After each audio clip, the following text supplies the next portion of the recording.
Actor ಆಗ್ಬೇಕು ಅಂತಾನೆ ನಾನು ಕನ್ಸ್ಕೊಂಡವನು. ಕೊನೆವರೆಗೂ ಲಾ ಮಾಡ್ಬೇಕಾದ್ರೂ ನಾನು PU ಆದ್ಮೇಲೆ ಆಕ್ಚುಲಿ ಆಕ್ಟಿಂಗ್ ಕ್ಲಾಸಸ್ ಹೋಗ್ಬೇಕು ಅನ್ಕೊಂಡಿದ್ದೆ, ಮನೇಲಿ ಬಿಡ್ಲಿಲ್ಲ.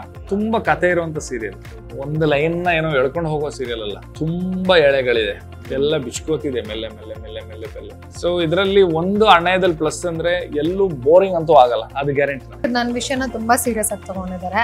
ನನಗೋಸ್ಕರ ಕ್ಲಿನಿಕ್ ಮಾಡ್ಕೊಡ್ಬೇಕು ಅಂತೆಲ್ಲ ಯೋಚನೆ ಕೂಡ ಮಾಡ್ತಾ ಇದ್ದಾರೆ.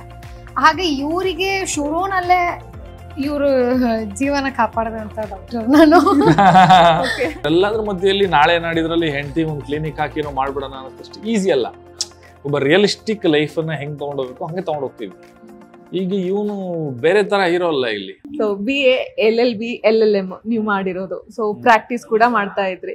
ಇದೆಲ್ಲದರ ಜೊತೆಗೆ ಆಕ್ಟಿಂಗ್ ಮಾಡ್ಬೇಕಂತ ಯಾಕೆ ಬಂತು ನಿಮ್ಗೆ ಅಂತಂದು? ಬಿಕಾಸ್ ಟೈಮೇ ಇರಲ್ಲ, ನೀವು ಪ್ರಾಕ್ಟೀಸ್ ಮಾಡ್ತಾರೆ ನಾವು ನೋಡಿದೀವಿ. ಲಾಯರ್ಸ್ ಎಷ್ಟು ಬ್ಯುಸಿ ಇರ್ತಾರೆ, ಅವ್ರಿಗೆ ಎಷ್ಟು ಟೆನ್ಷನ್ ಇರುತ್ತೆ, ಎಷ್ಟು ಕೇಸಸ್ ನ ಹ್ಯಾಂಡಲ್ ಮಾಡ್ತಿರ್ತಾರೆ ಅಂತಂದೆಲ್ಲ. ಸೊ ಇದೆಲ್ಲದ್ರ ಮಧ್ಯೆ ಆಕ್ಟಿಂಗ್ ಹೆಂಗ್ ಬಂತು ನಿಮ್ಗೆ ಅಂತ? ಆಕ್ಟಿಂಗ್ ಇದ್ರ ಮಧ್ಯದಲ್ಲಿ ಬರಕ್ ಸಾಧ್ಯ ಇರಲಿಲ್ಲ. ಅಂದ್ರೆ ಅಷ್ಟು ಬ್ಯುಸಿ ಶೆಡ್ಯೂಲ್ ಅಲ್ಲಿ ಆ ತಲೆ ಬಿಸಿ. ಬಿಕಾಸ್ ಇದೇ ಒಂದು ಎಂಡ್ ಅಲ್ಲಿ ಇರೋದು. ಲಾ ಪ್ರೊಫೆಷನ್ ಒಂದು ಎಂಡ್ ಆದ್ರೆ ಆಕ್ಟಿಂಗ್ ಅನ್ನೋದು ಇನ್ನೊಂದು ಎಂಡ್.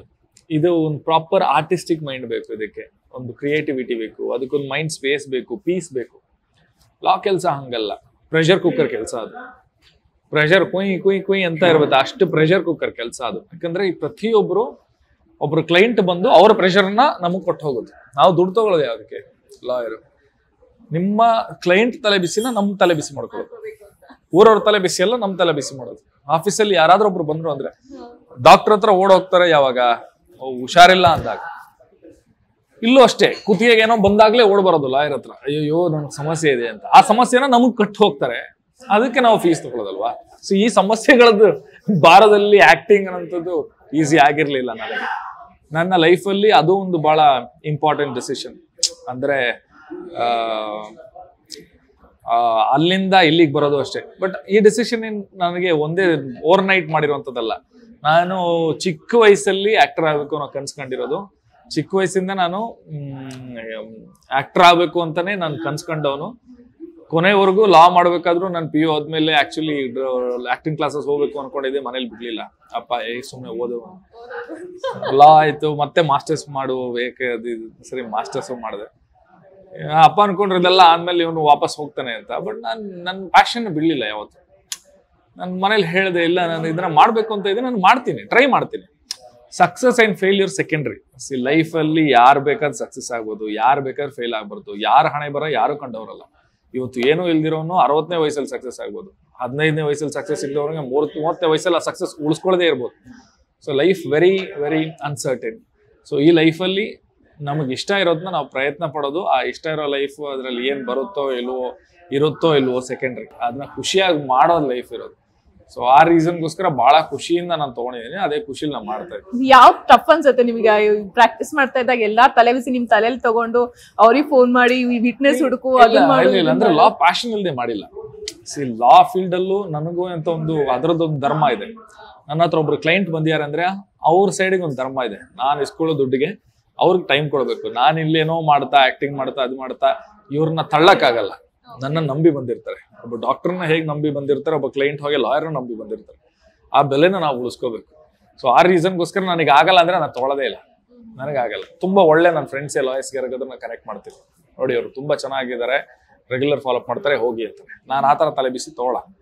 ಅಂದ್ರೆ ನನಗ್ ಭಯ ಇದೆ, ನಾನು ಎಲ್ಲಿ ಅವ್ರ ನಂಬಿಕೆನ ಉಳಿಸ್ಕೊಳಕ್ ಆಗದೆ ಇರುತ್ತೇನೋ ಅನ್ನೋಂಥ ಭಯದಿಂದ ನಾನು ತಗೊಳಲ್ಲ ಅಷ್ಟೇ. ಸೊ ಹಂಗೆ. ಸೊ ನನ್ಗೆ ಏನಾಗುತ್ತೆ ಅನ್ನೋ ತಗೊಳ್ತೀನಿ, ಏನಾಗಲ್ಲ ಅನ್ನೋ ತಗೊಳಲ್ಲ. ಸೊ ಬ್ಯಾಕ್ ಎಂಡ್ ವರ್ಕ್ ಅಲ್ಲಿ ನಾನು ಮಾಡ್ತೀನಿ ಅಷ್ಟೇ. ಇದೆ, ನಮ್ಮ ಲಾ ಫರ್ಮ್ ಇದೆ. ಸೊ ನನ್ನ ಪಾರ್ಟ್ನರ್ಸ್ ಇದ್ದಾರೆ. ಸೊ ನನ್ನ ಕೈಯಲ್ಲಿ ಏನ್ ಫೋನ್ ಗೀನಲ್ಲಿ ಮಾಡ್ಕೋಬಹುದು, ಯಾವ್ದಾದ್ರು ನನಗೆ ಫ್ರೀ ಟೈಮಲ್ಲಿ ಯಾವಾಗ ಹೋಗ್ಬೋದು ಅವಾಗ ಮಾಡ್ತೀನಿ. ಇಲ್ಲ ನನ್ನ ಫ್ರೆಂಡ್ಸ್, ನನ್ನ ಪಾರ್ಟ್ನರ್ಸ್ ಯಾರಾದ್ರೂ ಮ್ಯಾನೇಜ್ ಮಾಡ್ಕೋತಾರೆ. ನಿಶಾ, ನೀವು ಫಸ್ಟಿಗೆ ಒಂದು ಚಿಕ್ಕ ವಯಸ್ಸಲ್ಲಿ ಆಂಕರ್ ಆಗಿದ್ರಿ ಅಂತ ನಾನು ಕೇಳ್ಬಿಟ್ಟೆ. ಅದಾದ್ಮೇಲೆ ಬ್ಯಾಕ್ ಡಾನ್ಸರ್ ಆದ್ರಿ ನೀವು.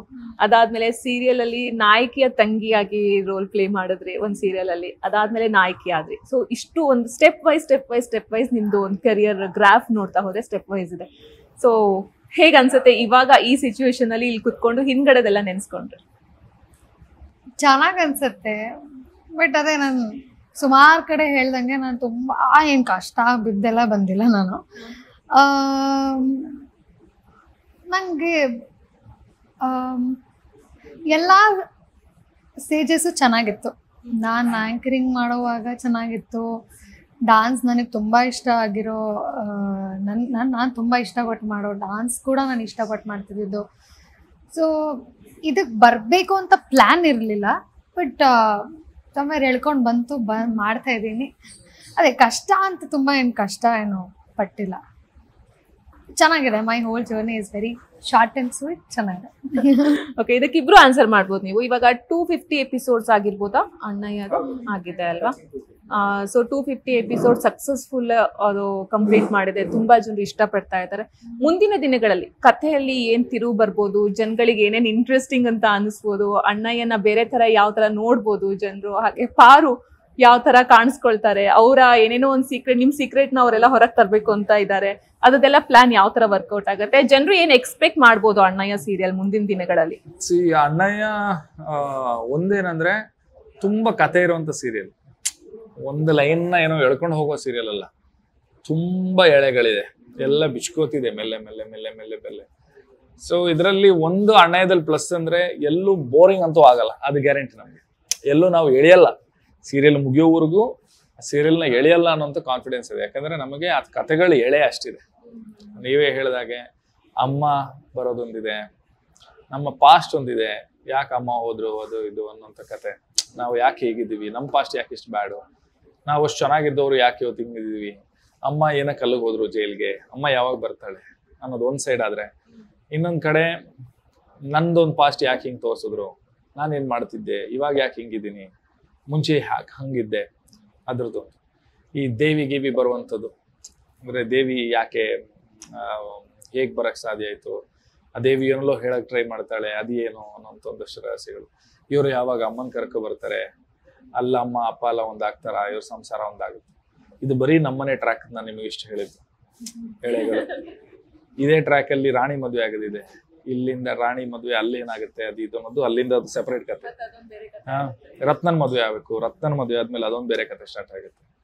ಕೊನೆ ತಂಗಿ ಇದೆ ಅಂಕಿತಾ, ಅವಳ ಲೈಫ್ ಹೇಗಾಗುತ್ತೆ, ಅವಳು ಕೂಡ ಇನ್ ಕಾಲೇಜ್ ಹೋಗ್ಬೇಕು, ಅವಳು ಕಾಲೇಜ್ ಲೈಫ್ ಹೇಗಿರುತ್ತೆ, ಅವಳಿಗೇನಾದ್ರೂ ಕತೆ ಇದೆಯಾ, ಎಲ್ಲರಿಗೂ ಕತೆ ಆಬ್ವಿಯಸ್ಲಿ ಅವ್ರಿಗೂ ಇರುತ್ತಲ್ಲ. ಸೊ ಹಾಗೆ ಆಲ್ರೆಡಿ ನಾವು ತೋರಿಸಿದೀವಿ.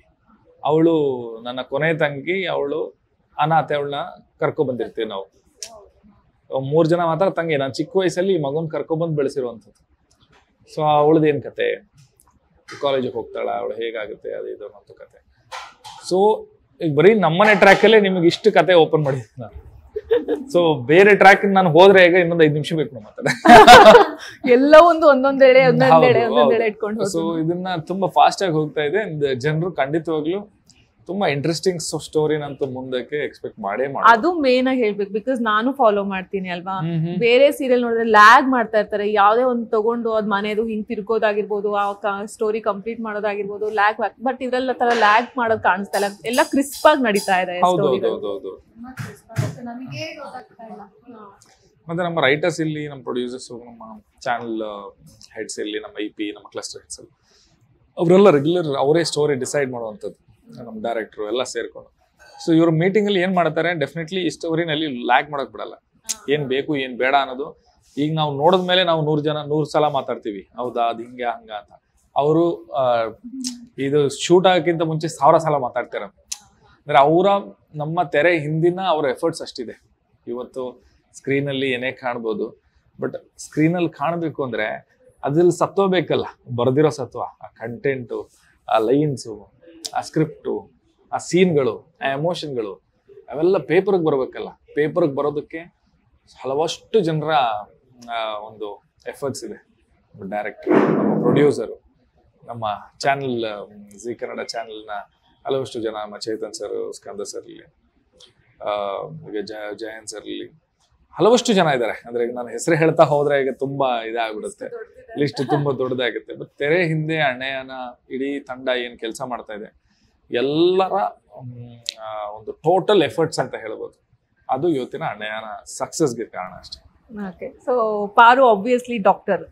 ಸೊ ಡಾಕ್ಟರ್ ಗಿರಿನ ನೀವು ಶಿವ್ ಮೇಲೆ ತೋರಿಸಿದುಂಟಾ? ನೀವೇನಾದ್ರು ಟ್ರೀಟ್ಮೆಂಟ್ ಕೊಡೋದಾಗಿರ್ಬೋದು, ಮೆಡಿಸಿನ್ಸ್ ಕೊಡೋದಾಗಿರ್ಬೋದು, ಅವ್ರು ನಿಮ್ಮನ್ನ ಅಷ್ಟು ಈಸಿಯಾಗಿ ತಗೊಂಡ್ಬಿಡ್ತಾರ? ಡಾಕ್ಟರ್ ಆದ್ರೂ ನಿಮ್ಮನ್ನ ಸೀರಿಯಸ್ ಆಗಿ ತಗೊಳ್ತಾ ಇಲ್ವಾ? ಆ ತರದೊಂದಿಷ್ಟು ನಡೆಯತ್ತಾ ಮನೇಲಿ ಅಂತ? ಸೀರಿಯಸ್ ಆಗಿ ತಗೊಳಲ್ಲ ಅಂದ್ರೆ ಡಾಕ್ಟರ್ ನಾನ್ ಡಾಕ್ಟರ್, ಇವ್ರು ಡಾಕ್ಟರ್ ಆಗಿರೋಂತ ಇವ್ರು ಇವಾಗ ನಮ್ಮನೇಲಿ ಏನಾಗತ್ತೆ ಅಂದ್ರೆ ನಮ್ಮ ಆಕ್ಚುಲಿ ಇವ್ರು ನನ್ನ ವಿಷಯನ ತುಂಬಾ ಸೀರಿಯಸ್ ಆಗಿ ತಗೊಂಡಿದ್ದಾರೆ.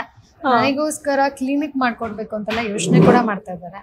ಹಾಗೆ ಇವರಿಗೆ ಶುರುನಲ್ಲೇ ಇವರು ಜೀವನ ಕಾಪಾಡದಂತ ಡಾಕ್ಟರ್ ನಾನು. ಕರೆಂಟ್ ಶಾಕ್ ಹೊಡೆದಿರುತ್ತೆ, ಅವಾಗ CPR ಎಲ್ಲ ಮಾಡಿ ಬದುಕಿರ್ತಾರೆ. ಸೊ ಆ ಲೆಕ್ಕದಲ್ಲಿ ಸುಮಾರು ಇದೆ. ಈಗ ಇದು ಅಷ್ಟು ಸಿಂಪಲ್ ವಿಷಯ ಅಲ್ಲ. ಈಗ ಅನ್ಯಾಯ ನನಗೆ ತುಂಬಾ ಇದೆ. ಹೆಂಡತಿಗೆ ಒಂದು ಕ್ಲಿನಿಕ್ ಮಾಡ್ಕೊಡ್ಬೇಕು, ಅವಳಿಗೊಂದು ಲೈಫ್ ಸೆಟ್ ಮಾಡ್ಬೇಕು. ಬಟ್ ಅವ್ನ ಲೈಫ್ ಅಷ್ಟು ಈಸಿ ಇಲ್ಲ. ಇರೋ ಒಂದು ಅಂಗಡಿಯಲ್ಲಿ ಅವ್ನ ಮನೆ ನಡೆಸ್ಬೇಕು, ಸೇವಿಂಗ್ಸ್ ಮಾಡಬೇಕು, ತಂಗಿರ್ ಮದುವೆ ಮಾಡಬೇಕು, ಇನ್ನೊಬ್ಳನ್ನ ಓದಿಸ್ಬೇಕು, ಎಲ್ಲ ನಾವು ಇನ್ನೊಂದು 2-3 ಹುಡುಗರು ಕೆಲಸ ಮಾಡ್ತಾ ಇದ್ದಾರೆ, ಅವ್ರ ಲೈಫು ನೋಡ್ಕೋಬೇಕು, ಅವ್ರ ಸಂಬಳ ಕೊಡ್ಬೇಕು. ಇದರೆಲ್ಲದ್ರ ಮಧ್ಯೆಯಲ್ಲಿ ನಾಳೆ ನಾಡಿದ್ರಲ್ಲಿ ಹೆಂಡತಿ ಒಂದು ಕ್ಲಿನಿಕ್ ಹಾಕಿ ನಾವು ಮಾಡ್ಬಿಡೋಣ ಅನ್ನೋದಷ್ಟು ಈಸಿ ಅಲ್ಲ. ಒಬ್ಬ ರಿಯಲಿಸ್ಟಿಕ್ ಲೈಫನ್ನ ಹೆಂಗ್ ತಗೊಂಡೋಗ್ಬೇಕು ಹಂಗೆ ತಗೊಂಡೋಗ್ತೀವಿ. ಈಗ ಇವನು ಬೇರೆ ತರ ಹೀರೋ ಅಲ್ಲ. ಇಲ್ಲಿ ಅಣ್ಣಯ್ಯ ಅಂದ್ರೆ ಬೇರೆ ಇದ್ರಲ್ಲಿ ಫ್ಯಾಂಟಸಿಲಿ ಬರುವಂತ ಸೀರಿಯಲ್ ಅಲ್ಲೋ ಫ್ಯಾಂಟಸಿ ಸಿನಿಮಾಗಳಲ್ಲಿ ಬರುವಂತ ಹೀರೋ ಅಲ್ಲ.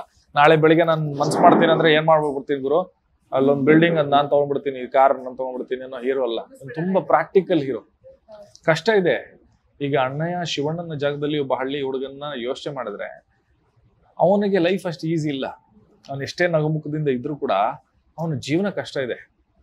ಅವನಿಗೆ ಇಷ್ಟೆಲ್ಲ ಪ್ರೆಷರ್ ಮಧ್ಯೆಯಲ್ಲೂ ನಗ್ನಗ್ತಾ ಅವನು ಅದರಲ್ಲೂ ಈ ದುಡ್ಡಿಲ್ದೆ ಇಷ್ಟೆಲ್ಲ ರೆಸ್ಪಾನ್ಸಿಬಿಲಿಟಿ ಮಧ್ಯೆಯಲ್ಲಿ ಒಳ್ಳೆಯವನಾಗಿ ಬಾಳೋದಿದೆಯಲ್ಲ, ಅದು ಈ ಸಮಾಜದಲ್ಲಿ ಬಹಳ ಕಷ್ಟ. ಅದನ್ನೇ ತೋರಿಸಿರೋ ಒಳ್ಳೆಯವನಾಗಿ ಬಾಳ್ಬೋದು. ಅವನಿಗೆ ಸೋಲು ಬೇಕಾದಷ್ಟು ಇರುತ್ತೆ ಅದರಲ್ಲಿ, ಬಟ್ ಸಾವಿರಲ್ಲ. ಕೊನೆಗೆ ಗೆಲ್ಲುತ್ತೆ ಅದು ಅನ್ನೋ ಕಾನ್ಸೆಪ್ಟ್ ಅದೊಂದು. ಓಕೆ, ಸೊ ಸೀರಿಯಲ್ ಜೊತೆಗೆ ನೀವು ಮೂವೀಸ್ ಮಾಡ್ತಿದ್ದೀರಾ. ಮೊನ್ನೆ ಒಂದು ಮೂವಿ ಸಾಂಗ್ ಕೂಡ ರಿಲೀಸ್ ಆಯ್ತು. ಸೊ ಆ ಕಡೆ ಅಲ್ಲಿ ಒಂದು ತೆಲುಗುಲ್ ಒಂದು ಪ್ರಾಜೆಕ್ಟ್ ಇದೆ, ಕನ್ನಡದಲ್ಲಿ ಆಲ್ರೆಡಿ ಒಂದು ಪ್ರಾಜೆಕ್ಟ್ ಮಾಡ್ತಾ ಇದ್ದೀರಾ, ಮತ್ತೆ ಸಿನಿಮಾ ಮಾಡ್ತಾ ಇದ್ದೀರಾ. ಸೊ ಹೆಂಗ್ ಮ್ಯಾನೇಜ್ ಮಾಡ್ತೀರಾ ಅಂತ? ಡೇಟ್ಸ್ ಎಲ್ಲ ಹೆಂಗ್ ಮ್ಯಾನೇಜ್ ಮಾಡ್ತೀರಾ? ಸ್ಕೆಡ್ಯೂಲ್ಸ್ ಎಲ್ಲ ಯಾವ ತರ ನಿಮ್ದು ಇರುತ್ತೆ?